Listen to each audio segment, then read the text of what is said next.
Hai, belum mulai udah digangguin. Ya Jen. Hari ini kita akan bahas kenapa tanaman itu daunnya perlu rajin dibersihin. Jadi kita nggak cuman perlu rajin siram tanaman, terus kasih pestisida, kasih pupuk, dan perawatan-perawatan lainnya, tapi juga kita perlu rajin-rajin bersihin si daun-daunnya ini, gitu. Aku akan pakai beberapa produk hari ini, tapi sebenarnya nggak harus pakai produk ini, ada banyak banget produk di luar sana untuk bersihin daun. Ya udah kita mulai aja. Produk pertama yang akan aku pakai adalah yang aku selama ini udah pakai, Kilap Leaf Shine namanya. Ini ada yang gangguin. Terus sama satu lagi aku pakai Shield and Shine dari Petani Daun, gitu. Kalau yang ini bentuknya spray, kalau si kilap ini bentuknya kayak ntar dituang gitulah. Cuman setahu si kilap ini ada produk barunya yang bentuknya spray juga gitu. Selain dua produk tadi, biasanya aku pakai juga campuran sunlight sama air keran. Jadi kayak sunlightnya setetes 2 tetes dicampur di air keran 1 liter gitu. Itu biasanya aku pakai di sore. Jadi semua ini biasanya aku pakai di sore karena ada beberapa produk pembersih daun yang kalau kita pakai di pagi ke hampir siang gitu atau siang bisa bikin si daunnya gosong. Jadi biasanya aku biar aman, aku selalu pakainya di sore karena kan abis itu malam jadi udah gelap, udah aman, dia nggak akan gosong gitu. Nggak usah lama-lama lagi, kita langsung mulai gimana caranya aku bersihin si Zizi Ravenku ini sampai dia mengkilap banget. Nanti yang atas 3 ini kita coba pakai si kilap. Sorry. Kita coba si kilap daun, terus yang 2 sisanya kita coba pakai Shield and Shine-nya Petani Daun. Biasanya aku selalu pakai sarung tangan supaya kalau misalnya ternyata si kandungannya ada bahan kimianya gitu-gitu, tangan kita tetap aman. Terus aku siapin kapas di sini, kapas biasa. Kita kocok-kocok dulu, baru kita pakai.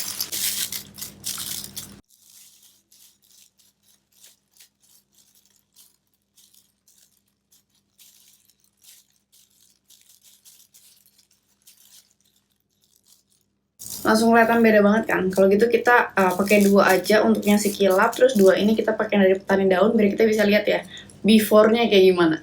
Pakai yang baru. Nah, terus kita buka locknya, si putih-putih ini ke samping gitu. Terus tinggal spray-spray.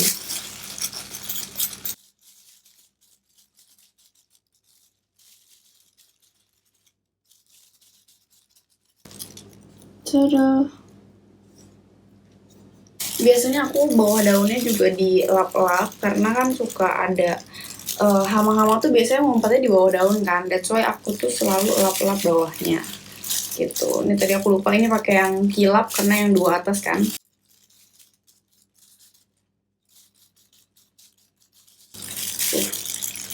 Kelihatan nggak? Bentar. Terus ini balik lagi ke Petani Daun. Kebetulan kita pakai Zizi Raven, jadi kelihatan banget mana daun baru sama daun lamanya. Kalau daun baru gini biasanya aku terang. Kalau daun baru gini biasanya aku nggak perlu kasih obat, nggak usah dilap-lap gitu, karena ya daun baru kan belum kotor ya. Terus mereka juga misalnya kadang-kadang kalau misalnya baru unfurling tuh masih sensitif, jadi aku nggak berani pegang-pegang.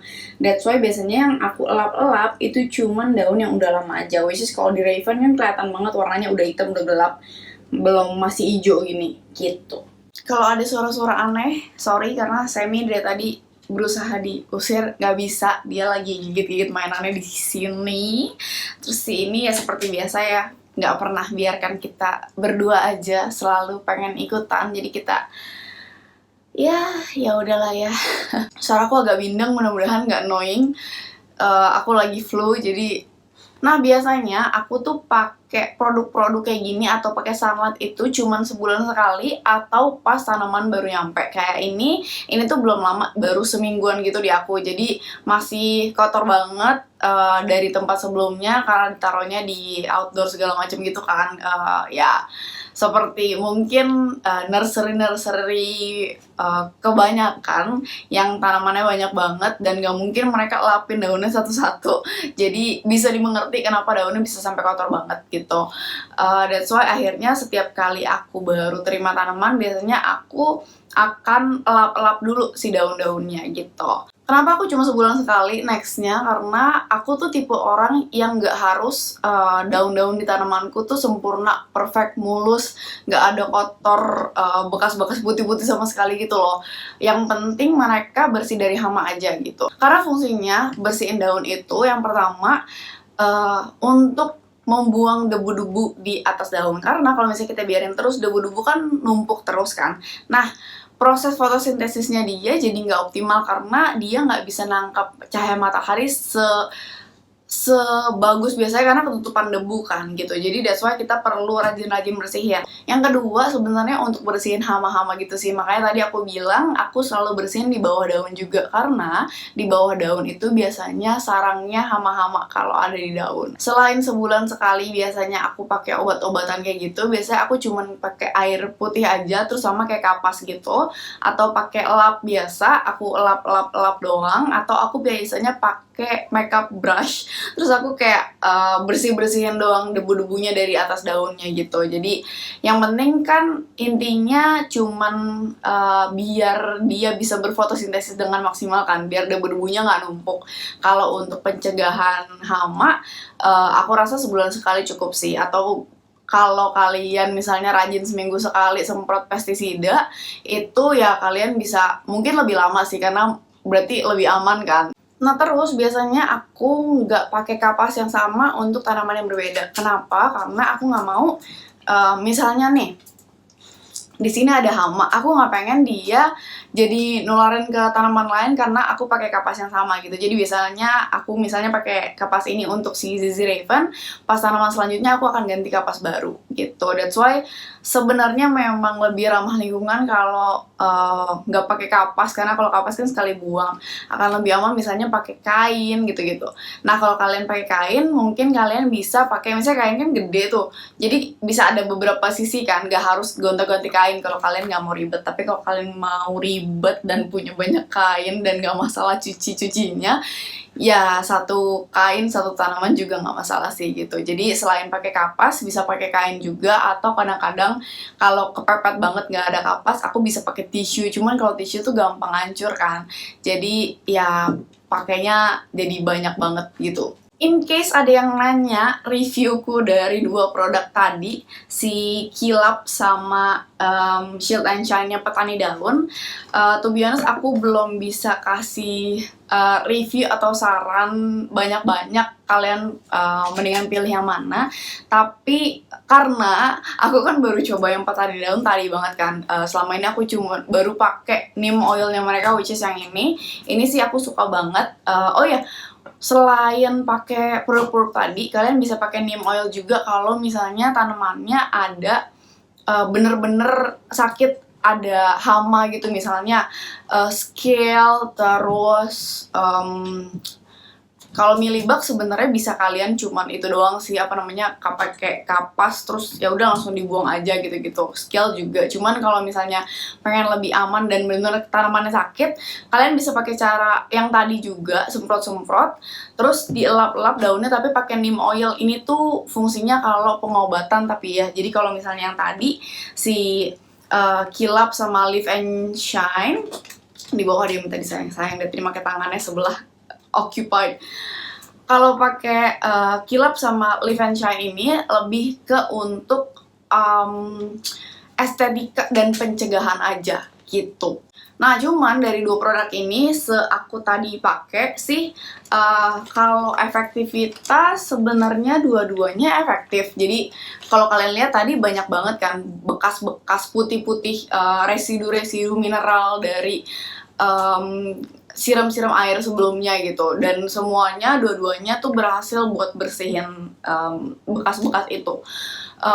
Cuman untuk wanginya aku jauh lebih suka si petani daun, karena wanginya tuh kayak wangi-wangi sereh gitu loh, kayak pokoknya wanginya alami gitu. Kalau ini tuh kayak gimana ya, dibilang kimia-kimia banget enggak juga sih, cuman kalau untuk tanaman-tanaman indoor atau untuk kenyamanan aku pas bersihin, aku lebih pilih sih petani daun gitu. Kalau untuk kandungannya aku nggak berani banyak komentar karena aku nggak ngerti juga. Nah, biasanya aku tuh lebih cenderung bersihin daun pakai kayak gini-ginian. Itu untuk daun-daun yang mengkilap gini. Jadi bukan yang berbulu, bukan yang bludruk kayak misalnya gloriosum gitu-gitu. Biasanya aku nggak pakai obat-obatan begini karena kan mereka kan kayak beludru halus gitu-gitu kan, kayak aku takut malah jadi merusak. Tapi aku nggak tahu, mungkin kalian ada yang pernah coba di tanaman bulu daun-daun yang apa namanya berteksturnya kayak berbulu kayak gloriosum gitu-gitu, mungkin kalian pernah coba dan berhasil. Mungkin kalian boleh komen di bawah, siapa tahu aku jadi berani juga buat coba, karena aku kasihan kalau misalnya tanamannya jadi rusak gitu. Jadi biasanya kalau untuk kayak gloriosum gitu-gitu aku cuman pakai air putih. Jadi kalau tanaman-tanaman kayak McDowell gitu-gitu aku berani pakai sih, karena kan dia memang tekstur daunnya nggak bludru gitu kan. Maksudnya mereka tuh ya licin mulus gitu loh, jadi aku nggak khawatir. Terus kayak Calathea gitu-gitu juga aku biasanya pakein. Calathea kan sebenarnya tipe tanaman yang sensitif banget ya. So far sih aku nggak pernah ada masalah pakein ke Calathea untuk si kilap daun. Karena kalau si petani daun aku emang belum coba kan. Cuman kalau memang kalian khawatir, ya udah kalian campur aja pakai air putih lagi. Jadi misalnya kalian campurnya misalnya 50-50, 50% si kilap daun atau si Shield and Shine ini, 50% lagi air biasa gitu. Kalau kalian memang khawatir anak hijau kalian nanti daunnya misalnya gosong atau kenapa-napa gara-gara dipakein bahan-bahan kayak gini, produk-produk kayak gini. Aduh. Ya, jadi itu dia video hari ini. Aku encourage kalian banget untuk coba rajin-rajin bersihin daun-daun di tanaman kalian. Karena selain berguna buat si tanaman, itu berguna buat kita juga. Aku tuh tiap kali lagi ngelap-ngelapin daun kayak merasa kayak aku kayak lagi meditasi, kayak aku tenang. Terus kayak aku yang kalau misalnya lagi stres nih kerjaan segala macam gitu, aku tinggal lap-lap terus kayak kayak puas banget gitu loh ngelihatnya dari daun kita kotor banget terus jadi kayak mengkilap gitu. Cuman balik lagi aku sih nggak saranin sering-sering bersihinnya gitu. Jadi kalau misalnya kalian memang serajin itu, ya udah kalian bersihin pakai air putih biasa aja atau misalnya pakai makeup brush kayak gitu. Ya, hopefully video hari ini berguna buat kalian dan kalian suka juga. Kalau kalian suka jangan lupa di like. Kalau kalian punya masukan segala macam, ya dislike juga nggak masalah, tapi please let me know apa yang bisa aku improve, oke? Yaudah, itu aja video hari ini. Kita akan ketemu lagi next week. Kalau kalian punya requestan pengen dibahas apa yang tentang tanaman atau tentang binatang juga nggak masalah sih, tapi aku cuma punya anjing corgi sama sugar glider dan aku udah pernah bikin video sugar glider. Jadi ya aku nggak tahu kalian mau request video apa, nanti komen aja di bawah. Semoga aku bisa buat video yang kalian inginkan kalau memang aku ngerti. Oke, itu aja. Thank you for watching and see you next week. Bye.